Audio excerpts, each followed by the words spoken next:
What's up? It's Brad. I'm here with Zella Day. We're upstairs at the Hard Rock. She's about to melt some faces, I think is the correct term for her kind of music, at Click 98.9's Acoustic Lounge. So tell me about,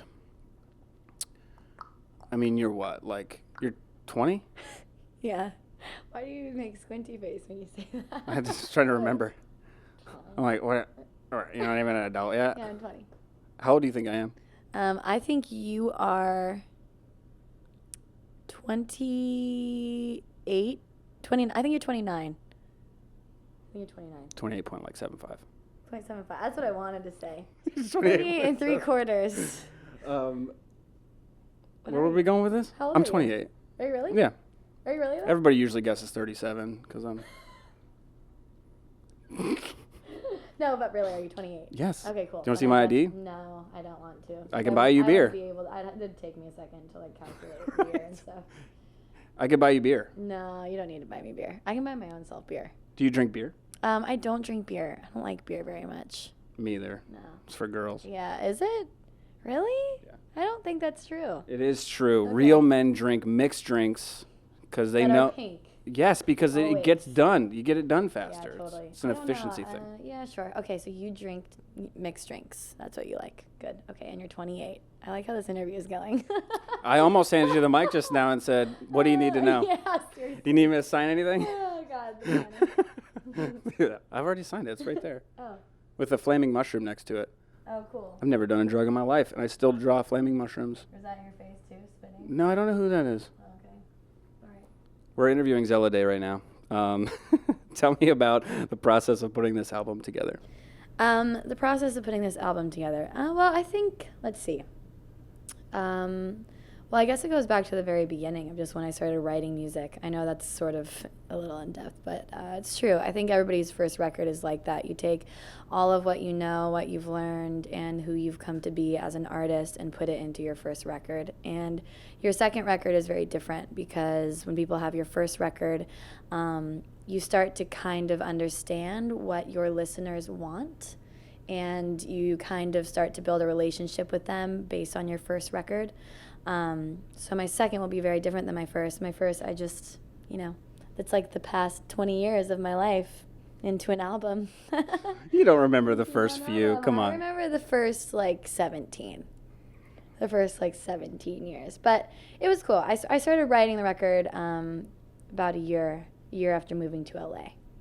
So that's kind of when I hit my stride, I guess, with my songwriting and found a sound that really fit me and wasn't just me and my acoustic guitar, and sort of was a little bit bigger because I wanted to play bigger venues and play with a band, and so I created an album that would do just that for me. What was the process of, music's great. You can find more about her music online. I want to know more about you. Okay. So are you living at Pine Top and then you moved to LA? Is there something, she's from Arizona, by the way. Yeah, so I'm from Arizona. I lived, I lived in Pine Top my whole life until I was 17. And then I moved away with my mom and my sister because my parents got a divorce. So it wasn't really this small town girl gonna go chase her dreams in the big city. That was not me. I just moved to Long Beach first with my family, and I was living in Belmont Shores. And actually I was working as a hostess at a restaurant.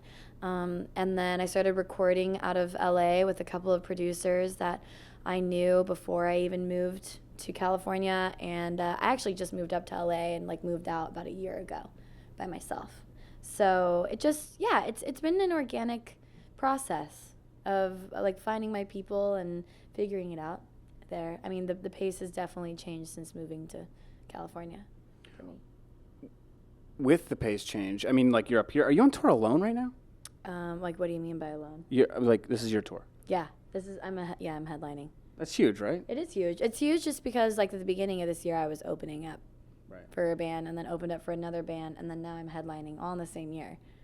It just was a fast growth. But I think that means that the music's working, right?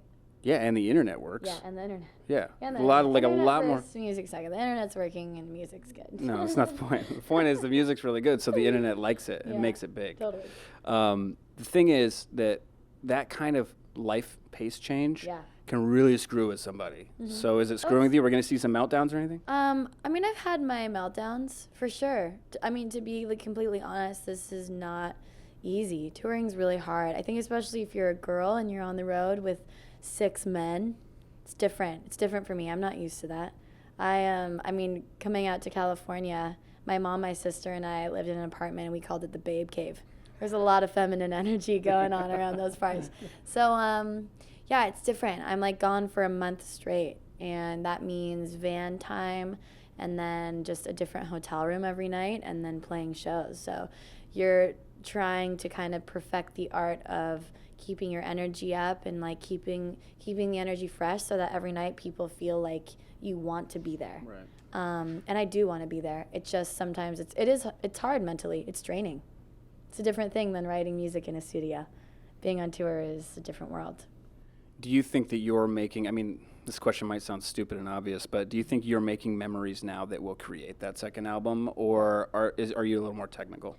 I am changing a lot right now on tour. I'm figuring out a lot about just myself as a person and the way that I treat other people even. Like I think that tour has been a mirror into myself a little bit just because there's nothing really to hide behind out on tour. So I'm growing a lot as a woman. I'm way more of a woman now than I was even in January.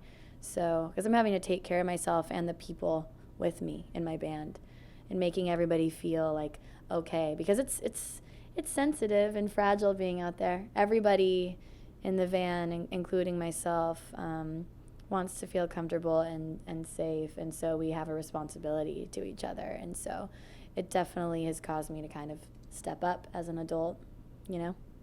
I do know. I think the age of 17 and 20 can be worlds apart. And then when you add in what you're doing, Yeah.